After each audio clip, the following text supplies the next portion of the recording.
à tous, soyez les bienvenus à votre émission Vivre le mariage épanoui. Votre émission destinée à l'édification des couples mariés, fiancés, maritas et même ceux ou celles qui aspirent au mariage.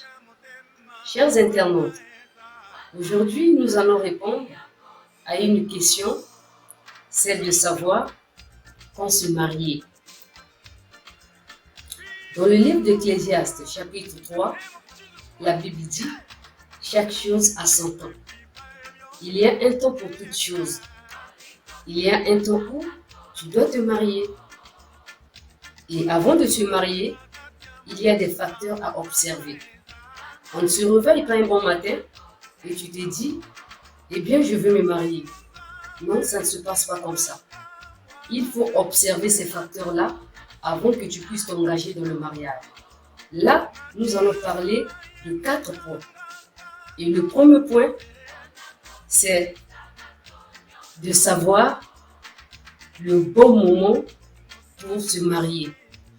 C'est-à-dire, si c'est le temps pour toi, pour que tu puisses te lancer dans le mariage. C'est très très capital pour toi. Aujourd'hui, on le voit maintenant partout. C'est parce que tes amis, tes copines se sont mariés, tes frères se sont mariés, il n'y a que toi, et tout à coup, tu veux à tout prix, tu veux te marier, tu veux te lancer dans le mariage, sans connaître la volonté de Dieu pour toi. Si c'est le bon moment pour toi. Il est très très important pour nous de savoir si c'est le bon moment pour nous de se lancer dans le mariage. Souvenons-nous de l'histoire de Jésus. La Bible nous relate que Jésus a eu à passer ses moments sur la terre avec ses disciples. Après qu'il ait été trahi, on l'a mis à la croix, il est allé au tombeau, la terre n'a pas pu le contenir. Il est ressuscité le 3e jour. Et après sa résurrection, Jésus était au milieu de ses frères. Et avant qu'il puisse aller au ciel, Jésus-Christ a recommandé à ses disciples de ne pas s'éloigner de Jérusalem. Et pourquoi il disait ça? Il leur a dit d'attendre. Attendre quoi? Attendre le temps de Dieu, attendre le moment. Et quand vous remarquez l'histoire de Jésus, en lisant l'histoire de Jésus, vous allez voir les apôtres, Pierre et les autres, ont passé du temps avec Jésus. Ils étaient enseignés. Rien ne leur empêchait de pouvoir commencer leur ministère. Mais Jésus leur a recommandé d'attendre le bon moment, le temps de Dieu, d'attendre le consolateur. Et un moment, dans la chambre haute, le Saint-Esprit est descendu. C'est là où Pierre s'est levé, il a commencé à évangéliser. La Bible nous montre que quand Pierre a eu à parler pour la première fois, il y a eu beaucoup de gens qui se sont convertis. C'est comme ça notre attitude, nous qui sommes les enfants de Dieu. C'est comme ça qu'on doit se comporter. Avant de se lancer dans le mariage, il faut retourner auprès de celui qui a créé le mariage. Le mariage est une institution divine. C'est Dieu qui a institué le mariage. En instituant le mariage, Dieu nous a tout donné afin que le mariage soit honoré. Afin que dans le mariage, nous nous sentons à l'aise. Afin que dans le mariage, tu te retrouves, tu dis que je suis béni.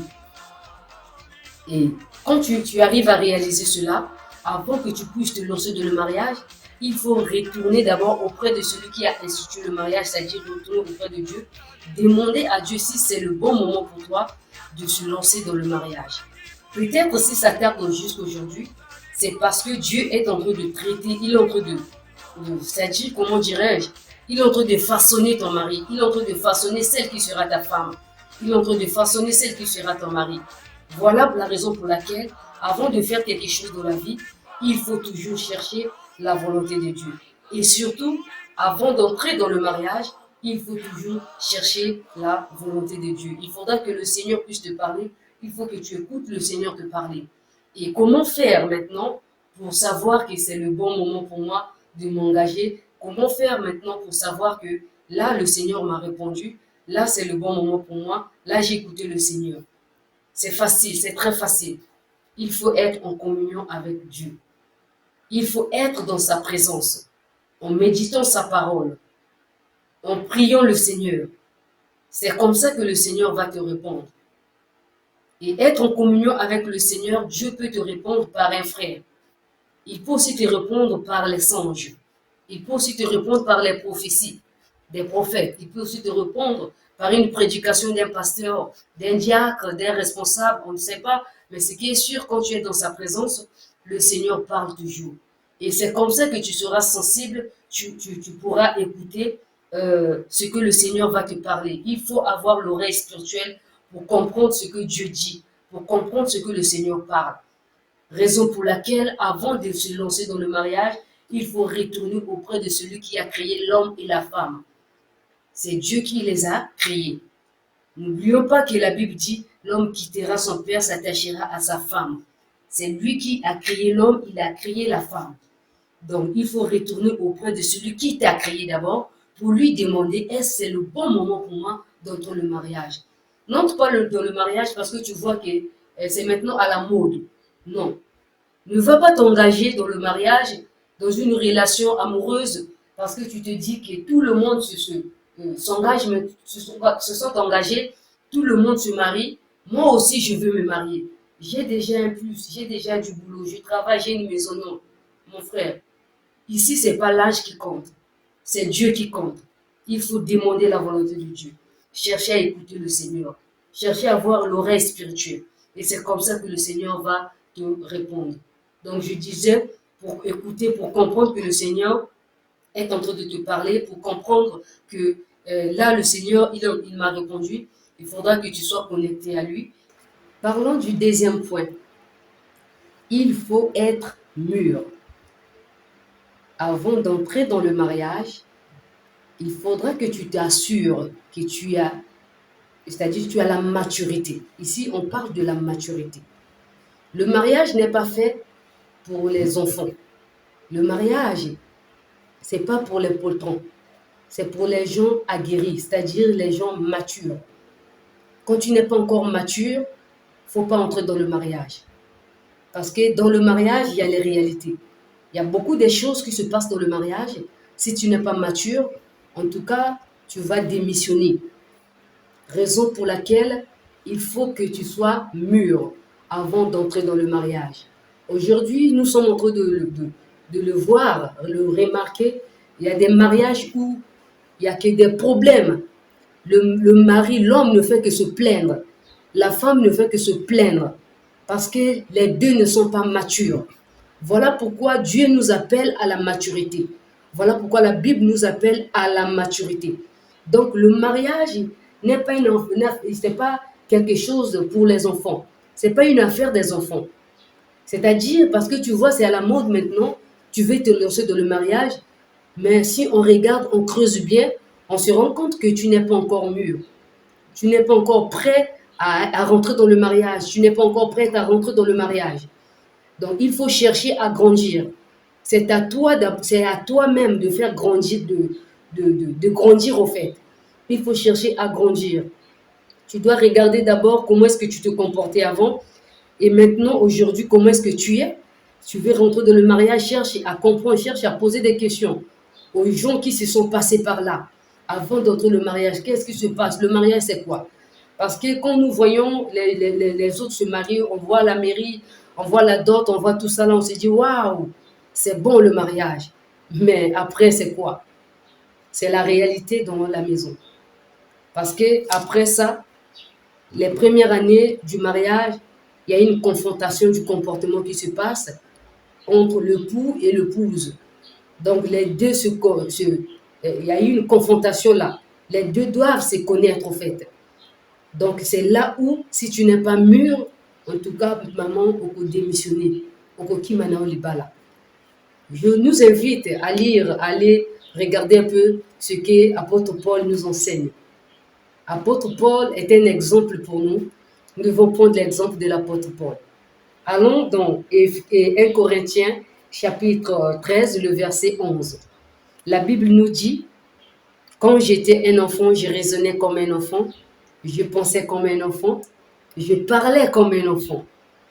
Quand je suis devenu homme, j'ai crucifié l'enfant qui était en moi. » Ça, c'est apôtre Paul qui nous enseigne. Il faut lire ce passage-là jusqu'à la fin. Vous allez comprendre la pensée de Dieu. Ça, c'est apôtre Paul qui nous enseigne. En disant, quand il était enfant, il raisonnait comme un enfant. Il parlait comme un enfant. Il agissait comme un enfant. Il se comportait comme un enfant. Mais quand il est devenu grand, il a décidé, il a dit, j'ai fait disparaître l'enfant qui était en moi. C'est-à-dire, apôtre Paul a décidé de faire disparaître l'enfant. Son comportement, le comportement des enfants. Il a décidé, il a dit non, je prends la décision de faire disparaître ce genre de comportement. C'est à toi de décider que maintenant, je dois grandir. À toi qui es déjà marié, si jusqu'aujourd'hui dans le foyer, toi qui es mari, toi qui es femme, jusqu'aujourd'hui, tu ne fais que te plaindre pour le comportement de ta femme, pour le comportement de ton mari, dis-toi que tu n'es pas encore mature. En fait, au côté qui n'a libala wana, aussi renseigné qu'était. Au côté na lo yenge. Libala les alaka bongote. Libala na nzambe. Moi na nzambe, quand tu entres dans le mariage, tout ce que tu vas trouver là-bas, il faut avoir un cœur pour supporter. Moi, je dis souvent, j'aime dire, mibali ya, ponanga, mibali ba bébé. C'est vrai, la Bible dit, l'homme est le chef de la femme. Dieu place l'homme comme le chef de la femme, le chef de la famille. Et si toi, la femme, tu ne respectes pas ton mari, tu es maudite. Il y a la malédiction de Dieu qui est derrière toi. En tout cas, il a qu'elle m'a besoin. C'est vrai, il est chef. Mais quand est-ce qu'on a caché le bal? Allez-y dans le foyer. Hein? Là, je parle aux femmes. Va maintenant dans le mariage. Entre maintenant dans le mariage. En tout cas, tu vas me donner raison. Mon bali, aza bébé. J'aime ce que notre père spirituel nous dit souvent que notre premier bébé, les années bali na biso. Mon bali na bébé na ya liboso. Et ta femme aussi, aza bébé na ya liboso. C'est comme ça. Donc, c'est ça le mariage. Je disais que le mariage, ce n'est pas pour les enfants, c'est pour les grandes personnes, les personnes aguerries, les gens qui ont de la maturité. Et quand je parle de la maturité, je ne vois pas l'âge. Parce que je le vois souvent. Je ne vois pas parce que il a 40 ans, elle a 50 ans, et tu te dis qu'il est mature dans le mariage, mais il faut regarder son comportement. Il y a des gens, il y a des jeunes garçons, aujourd'hui, il a 25 ans, il a 26 ans, il a 30 ans, il s'est marié, mais il est sage, il est mature. Regardez comment est-ce qu'il se comporte avec sa femme. Et prenez l'exemple avec un papa de 40 ans, 45 ans, avec une maman, elle a déjà 50 ans, elle a déjà 40 ans. Elle arrive même à insulter son mari devant les gens. Il arrive même à chasser sa femme devant les gens. Voyez, il méprise sa femme, elle méprise son mari. Vous voyez la différence? Donc ici, ce n'est pas l'âge qui compte. Si je parle de la maturité spirituelle, il y a la maturité, la compréhension. Il faut être mieux comprendre qu'est-ce que le mariage. Pourquoi je dois me marier? Et après avoir été marié, qu'est-ce qui m'attend? Hein? Voilà pourquoi, toi, mon frère, toi, ma soeur, avant d'entrer dans le mariage, il faut observer les facteurs, ces facteurs-là. C'est important pour toi. Et quand tu seras dans le mariage, ça ne va pas te surprendre. Et parce que déjà. Parce que Seigneur, et quand tu seras blindé. Même quand le vent va souffler, les tempêtes vont arriver, rassure-toi, ton mariage va rester solide, fondé sur le roc, qui est Jésus-Christ lui-même. Que le Seigneur te bénisse pour ce point. Et quand on parle de la maturité, c'est-à-dire il faut être mature psychologiquement, être mature moralement, donc c'est intellectuellement, c'est ça qui est très très important pour nous. Il faut le retenir, retenir vraiment ce que je viens de dire, c'est important. Être mature, la maturité, ça compte beaucoup dans le mariage. Sinon, tu vas devenir philosophe. Et passons au troisième point. Le troisième point, je veux lire le troisième point. Et il faut être capable de prendre vos responsabilités. c'est-à-dire il faut se préparer à fournir à votre femme certaines nécessités sociales et matérielles. La responsabilité. Avant de s'engager dans le mariage, il faut être responsable d'abord toi-même. Il faut être responsable d'abord toi-même. Pourquoi? Parce que là, tu t'apprêtes, là, tu veux aller prendre la fille d'autrui pour la ramener. Ici, je parle à l'homme, je parle aussi à la femme, mais plus, je vais parler à l'homme. Tu veux aller prendre la fille d'autrui pour la ramener chez toi. Et désormais, la fille de la dame va vivre avec toi et prendre tes responsabilités, c'est-à-dire, on doit arrêter un peu avec l'aventure, hein. Il faut qu'on s'arrête. Et si tu sais que tu n'es pas encore prêt, que tu n'es pas encore responsable, il ne faut pas t'engager dans le mariage. Avant d'aller dans le mariage, il faut chercher d'abord, il faut savoir si aujourd'hui je me marie avec un tel, est-ce que je serai à mesure de lui donner un toit. Il faut avoir premièrement un toit, pas chez tes parents. La Bible dit dans le livre de Genèse, chapitre 2, le verset 18, il n'est pas bon que l'homme soit seul, je lui ferai une aide semblable à lui. Le verset 24, c'est pourquoi l'homme quittera son père et sa mère et s'attachera à sa femme. Les deux deviendront une seule chair. Nous comprenons ici que Dieu recommande à l'homme de quitter ses parents, d'aller prendre sa femme. Donc, ce n'est plus question ici d'aller, tu prends ta femme, retourner avec ta femme, aller vivre chez tes parents. Ça ne se passe pas comme ça. On ne vit pas avec ta femme, tu ne peux pas vivre avec ta femme chez tes parents. Généralement, nous les voyons nous les voyons après que tu vis, tu as pris ta femme, tu vis avec ta femme chez tes parents et c'est tes belles-sœurs, c'est ses belles-sœurs, elle avait fait ceci avec la belle-mère, ça crée beaucoup de problèmes. Raison pour laquelle Dieu avait vu tout cela en avance. Il a dit l'homme doit quitter ses parents, il doit aller former sa propre famille au fait. Voyez, il faut être à mesure. Si Dieu te fait grâce aujourd'hui, tu as eu grâce, tu as eu à construire déjà une maison, on bénit le Seigneur pour toi. Tu n'as qu'à prendre ta femme, aller vivre avec ta femme chez là où tu as construit, dans ta maison. Au cas où tu n'as pas encore une maison, c'est pas grave, c'est pas un problème. Tu peux louer une maison. Voyez, tu prends ta femme, tu vas là où tu vas vivre avec ta femme, là où tu vas louer. C'est comme ça que la Bible nous le recommande. Ça, c'est la pensée de Dieu. Aller vivre avec ta femme chez tes parents, en tout cas, c'est pas la pensée de Dieu. Si Ozo Salaka Bongo, en tout cas, tu mets l'autre là, tu mets la pensée de Dieu à côté, tu mets le Seigneur à côté, c'est pas la pensée de Dieu. Là, en tout cas, tu as fait la pensée de Dieu est que l'homme doit quitter doit quitter ses parents pour s'attacher à sa femme ou c'est chez toi l'homme. Donc il faut prévenir tout ça, avoir un toit. Et il y a aussi l'autre chose que j'aimerais soulever, en tout cas avant de s'engager, d'entrer dans le mariage, c'est un conseil que je nous donne. Avant d'entrer dans le mariage, à toi l'homme, il faut d'abord avoir un petit boulot. Cherche à avoir un petit boulot pour nourrir la fille d'autrui. C'est vraiment important d'avoir un petit boulot. Ici, quand je parle du boulot, je ne dis pas il faut travailler dans les ministères, travailler dans les bureaux, tout ça là. Non, non, non, je ne parle pas de ça. Tu peux avoir un petit commerce, tu sais que avec ça, la fille d'autrui ne va pas manquer de quoi manger. Ça, c'est déjà bon. Voyez, avant de se lancer dans le mariage, il faut regarder ces facteurs-là. Il faut avoir un petit boulot. Peut-être tu fais un commerce, ça va t'aider parce que après le mariage, généralement, c'est les enfants qui arrivent. Et pendant la grossesse a ses exigences que l'homme, toi le mari, tu dois respecter. Sinon, hein, c'est parfois les tensions qui arrivent, ça s'attire beaucoup de problèmes. Elle veut manger la mangue, tu n'as même pas son fort pour acheter. Elle veut manger, dit que on a préparé le riz aujourd'hui, mais franchement, moi, l'odeur là, j'aime pas. Je veux manger autre chose. Tu n'as rien acheté, tu n'as pas l'argent pour acheter.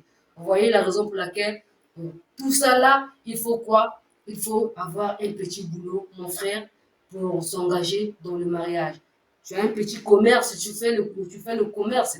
C'est déjà un bon départ pour toi. Tu fais quelque chose de bien. Après que tu as pris la fille d'autrui, il faudra que tu sois à mesure de l'acheter. La garniture, il faut payer ses déplacements. Vous voyez, tout ça là, c'est important pour nous de, de considérer ces facteurs-là. Il faut avoir un petit boulot, il faut avoir un toit avant de s'engager dans le mariage. Et il y a aussi être responsable. Il faudra aussi l'homme et la femme. L'homme d'abord, tu dois être à mesure. La Bible t'établit comme le chef de la femme, comme le chef de la femme. Et tu dois exercer cela, tu dois montrer réellement que tu es un chef. En canalisant ta famille, en canalisant ta femme, tu dois enseigner ta femme, tu dois lui montrer tu dois lui montrer la voie du Seigneur, tu dois lui montrer tout ce qu'il faut, tout ce qui est nécessaire. Si ta femme devant les gens n'arrive pas à parler dans la maison, l'homme doit être en mesure de dire à sa femme, non, regarde, on fait pas ça, j'aime pas ça, on fait ceci, on fait cela, pour le bien de ta femme, pour le bien de ta famille. C'est ça un homme responsable. Tu regardes, tu es vigilant, tu regardes la vie de ta femme, tu regardes bien ta femme, tu observes ta femme, pourquoi elle fait ça, pour que non, tu corriges ta femme, tu conduis ta femme spirituellement dans le Seigneur. Et toi aussi, femme, tu as les responsabilités envers cet homme. Tu dois savoir une chose. Si Dieu aujourd'hui, Dieu te permet d'entrer dans le mariage, tu dois comprendre, d'abord ça, tu dois comprendre, yamboyo kota na kati ya libala, esengeli yo sosola yango malamu. Tu dois comprendre ça. Ete, mobali oyo nga nazolinga kosengage, aza na etinda. Etinda, c'est-à-dire, c'est la mission. Voyez? Il doit accomplir une mission. Voyez? Cet homme-là doit accomplir une mission auquel toi, la femme, tu es appelée à l'aider, à aller jusqu'au bout de sa mission. Et Sengeli akokisa etinda na ye akokisa mission wana. Voilà pourquoi nous les femmes, je dis, c'est comme si tout à la double responsabilité. Voyez? Non seulement dans le foyer, mais envers nos maris aussi. C'est vrai, nous sommes les femmes. La maison, c'est à nous de prendre soin, on fait tout ça là. Au-delà de ça, mission Etinda Mosusu, l'autre mission que Dieu nous a donnée, c'est d'aider l'homme, le mari, cet homme-là, d'arriver là où Dieu veut qu'il soit arrivé. Vous voyez? Donc, tu dois l'aider, au fait. Il faut être une femme aussi soumise, une femme aussi responsable de pouvoir canaliser son mari, de pouvoir conseiller son mari avant qu'il se marie. Hein, il y a qui est un peu agité, il y a qui est un peu tout ça. Mais dès lors où le gars s'est marié avec toi, on remarque le changement. A changé. Voyez, là, on voit le travail de la femme. Quand vous voyez, quand nous remarquons, il y a des pasteurs aujourd'hui, pasteur azoté, il y a azote, tout ça. Au fond, on ne sait pas ce qui se passe. C'est la femme qui travaille. Il y a la femme, elle est là, elle travaille. Papa, il faut regarder, mais il faut être aussi vigilante. Tu remarques, ça fait une semaine, ton mari ne médite plus. Ton mari ne lit plus la Bible. Ton mari, il faut regarder toutes ces choses-là. Non, papa, ne fais pas ça. Tu es appelé à prêcher, tu es appelé à faire ceci. Il faut regarder la parole de Dieu, il faut lire la parole de Dieu. Comment est-ce que tu vas nous instruire? Voyez? Parce que Dieu t'a établi ici comme chef. Il faut être un modèle. Voyez? Donc, il faut être responsable d'assumer tout ça. Déjà, la pensée que je vous ai communiquée, la responsabilité de la femme et la responsabilité de l'homme. Et c'était ça, ce que j'allais te dire sur ce point de responsabilité en tant que femme. Quand tu remarques un peu, il y a du relâchement envers ton mari. Ton mari, il s'est relâché un peu avec le Seigneur, un peu, il y a du relâchement envers ton mari. Le mari s'est relâché un peu avec Dieu. Et comme là, c'est en ce moment-là, toi, la femme, tu dois le titiller. Il faut ningisaye. Hein, une femme de ministère, ou ningisaye ou lambusaye. Voyez? C'est comme ça fait du bien. C'est ton rôle en tant que femme. Tu es là pour aider. Tu n'es pas là pour imposer. Tu n'es pas là pour donner les ordres. Non. Dieu ne t'a pas placé dans ce foyer. Dieu ne va pas te placer dans le foyer pour venir imposer, pour donner. Non, non, non, non. Toi, tu proposes, tu suggères. Voyez? Donc, c'est ça. Il faut regarder tous ces facteurs-là. Est-ce que je suis déjà à mesure d'entrer dans le mariage? Je vais arriver à le faire. Tu comprends? Donc là, vous comprenez, j'espère. J'ai résumé un peu. Passons au quatrième point. En tout cas, ce point, vraiment, s'il s'agissait de parler de ça, si j'avais le temps, il y a un point Oyo, on pouvait encore, Je vais lire ce point, vous allez comprendre. Ne pas se projeter, se marier par la foi. Hein?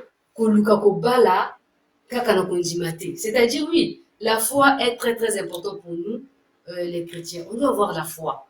En tout ce que nous sommes en train de faire, il faut avoir la foi. Même pendant que tu es en train de te préparer pour se marier, il faut avoir la foi. Le Seigneur est avec moi, le Seigneur va m'accompagner. Quand tu as eu à observer tous ces facteurs-là, il faut te rassurer que Dieu est avec toi. Pendant que tu poses tes pas, tu fais tout ce que tu es en train de faire, malgré tout ce que la famille peut nous imposer, peut faire, tu crois que le Seigneur est avec toi. La foi est très très importante, très cruciale dans la vie du chrétien. Mais j'aimerais dire une chose, parce que ça, il faudra que tout soit solaire en haut. On ne tente pas le Seigneur, tout tenter que nous amène. En tout cas, tu sais que tu n'as rien. Aux années n'ambongo, au somata super thé. Mbongo, l'argent pour acheter. Les papas, moi, c'est zaté. Chez Naître est zaté. En fait, pour acheter tout ce qu'il faut pour la dot, il n'y en a pas. Mbongo, pour le conseil, le même mariage, il n'y en a pas. Et qu'est-ce que tu dis? Tu marches par la foi, je sais que le Seigneur pourvoira. Et tu prends même le courage de faire les cartes d'invitation. Au salaire, à ta carte d'invitation, tu commences à donner. Tu oses même donner les cartes d'invitation, tandis que tu n'as rien. Tu crois seulement que Dieu pourvoira. Tout ça, kanakate, je nous en prie.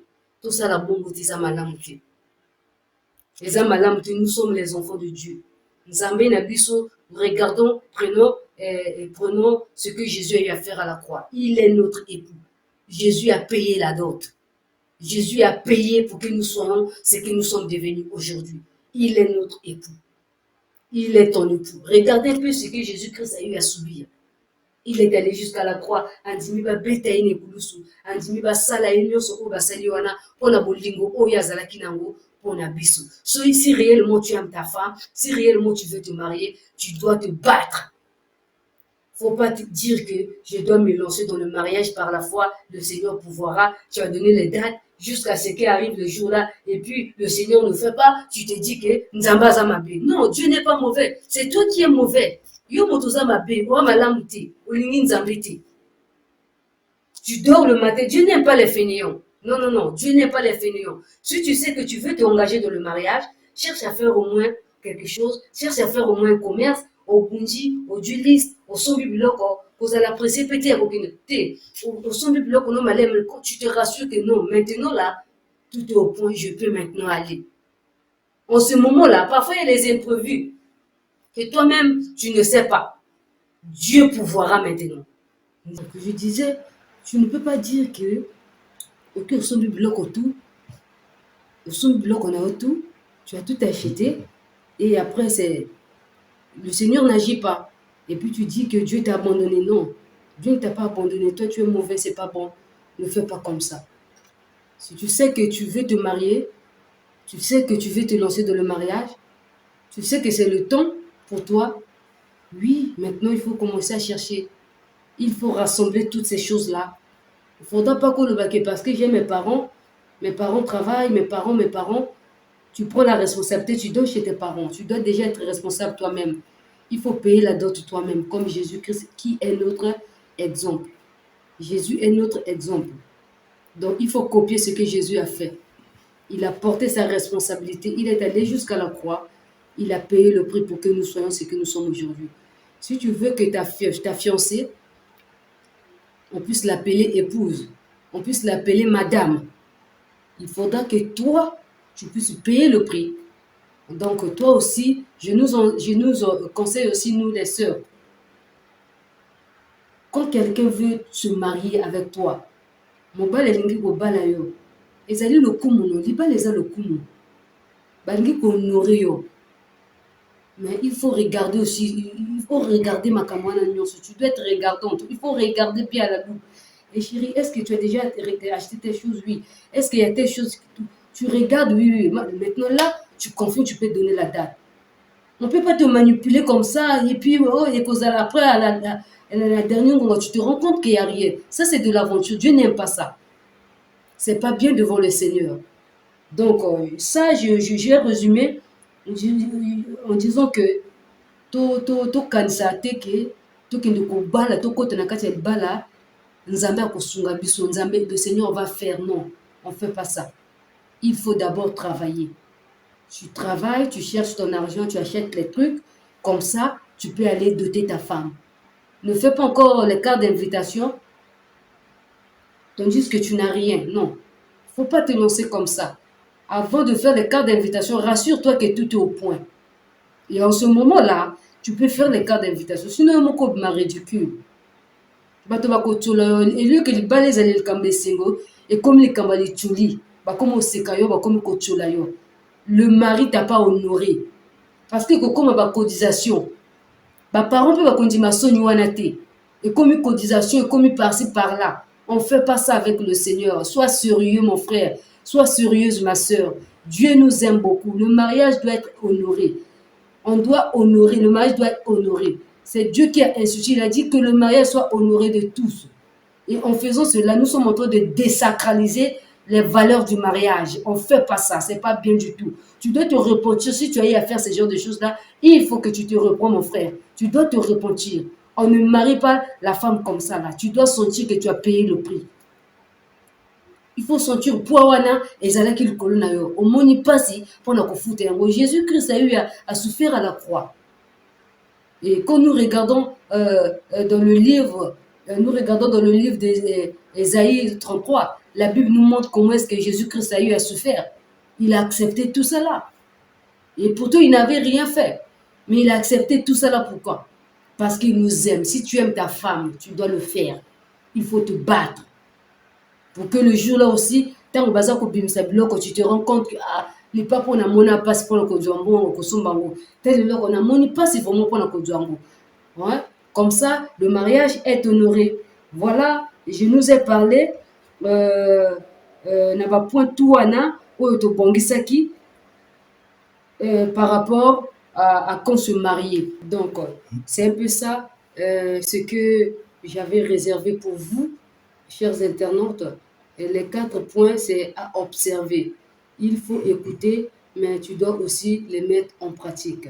Il est très très important pour nous de connaître le bon moment pour nous de se marier, de grandir aussi avant de se marier, de prendre nos responsabilités, être responsable avant de se lancer dans le mariage. On ne se marie pas seulement par la foi. Tu te dis que je dois aller dans le mariage, le Seigneur pourvoira. Non. Il faut travailler, il faut rassembler tout ce qu'il faut avant de se lancer dans le mariage. Vraiment, grande est ma joie de vous parler de ces choses-là. Ma prière est que le Seigneur puisse toucher vos cœurs et que tout ce que j'ai eu à dire puisse pénétrer dans votre cœur. Que la bonne main de notre Seigneur et Sauveur Jésus-Christ soit sur vous ainsi que vos familles. Merci beaucoup pour votre écoute. Ciao.